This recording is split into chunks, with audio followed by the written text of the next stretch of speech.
UFC 295 went down. It was the, I think, second or third highest gate in UFC history at Madison Square Garden. Alex, or as a lot of people say, the correct pronunciation, Alex Pereira, defeats Yuri Prochazka in what was a shorter notice main event for both guys. Again, the history of this event includes a lot of John Jones and Stipe Miocic leading up to it until probably about a month or so out. I mean, when did John tear his pec? It was probably about a month ago. So up until that point, this was a different event. We did not have Pavlovich and Aspinall attached to the card. But boy, am I glad we did. We'll start with the top, man. Yuri Prochazka coming off of this injury. I mean, a lot of people saying that the worst shoulder injury they've ever seen. I've heard a couple doubters. I've heard some of the tinfoil hat individuals come out here and say, no, he didn't have this injury. He didn't have this. But because of guys like Alex, I can sort of believe and think, okay, there was something seriously wrong. And he's battling back from this. Is the first time we've seen him in a year.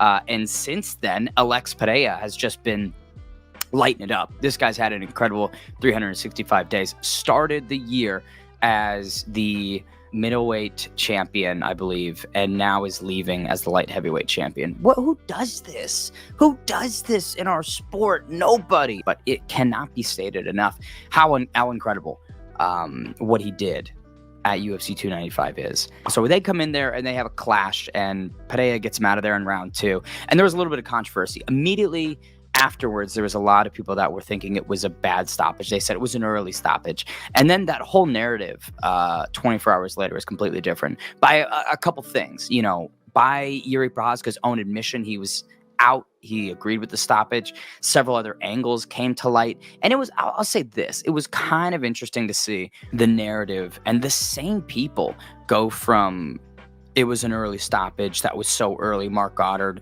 terrible job.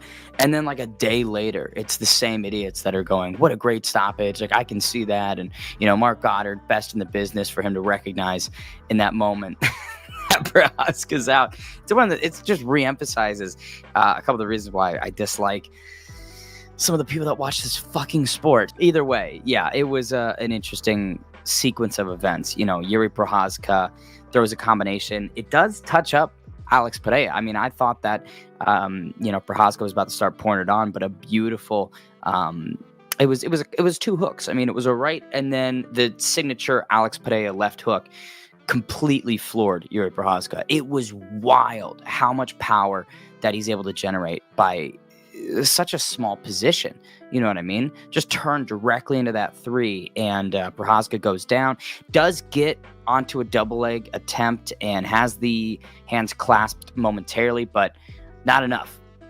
I mean, those elbows to the side of the head by Pereira were vicious and ultimately get Yuri Prochazka out of there.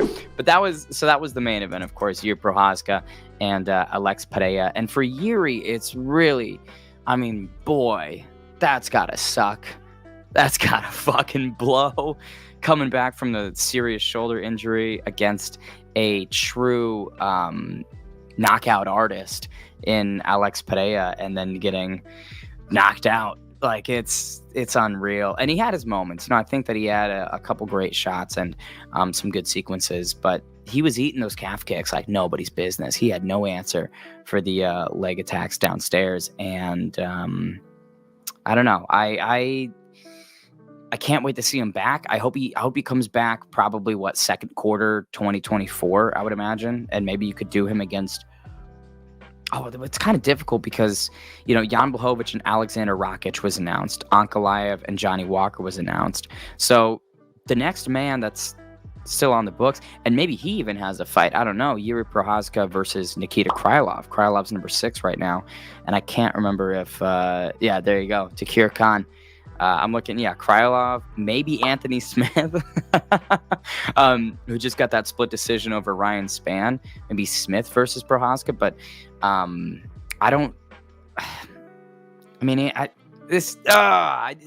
you gotta choose the words carefully here, right? Anthony Smith, I don't think deserves as big of a jump up as Yuri Prochazka. Again, Yuri was the number 1 guy coming into this. Maybe Smith versus like a Khalil Roundtree. would make a lot more sense. But yeah, I think I could get behind Prochazka and Krylov. And that's assuming that Nikita doesn't want to fight before that. I mean, maybe Nikita wants.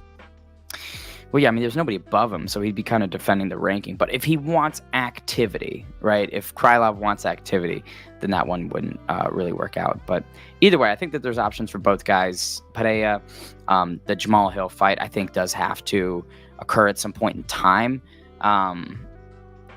The real question is just I don't know when Hill's coming back. I don't think we've really got much of a timeline on him, and I don't think he's ever made much mention of when he can get back from the injury.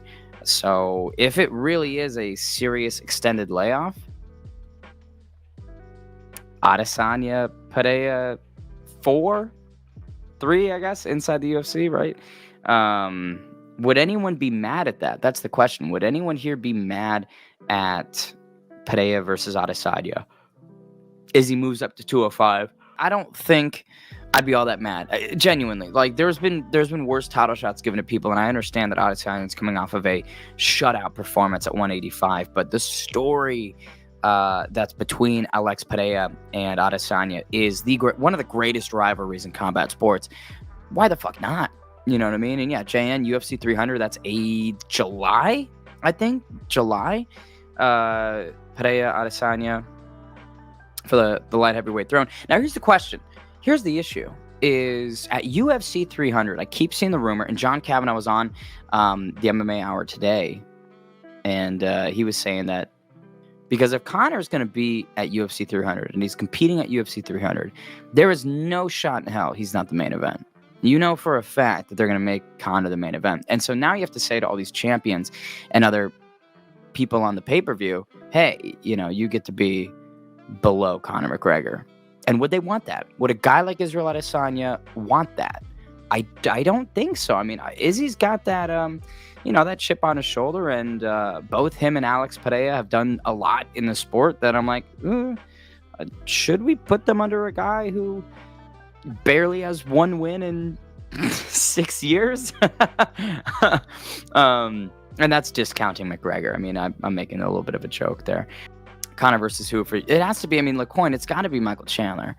It's got to be Iron Mike versus McGregor. In my opinion, that is the most beatable guy for Conor inside the top 5. I mean, he's ranked number 5 right now. So, in my opinion, you got to do Chandler and McGregor, especially given the tough season, especially given the back and forth and the notoriety that Chandler's got. I would say another good fight, honestly, is Beneil Dariush. I wouldn't mind McGregor and Dariush. I think that Beneil beats him.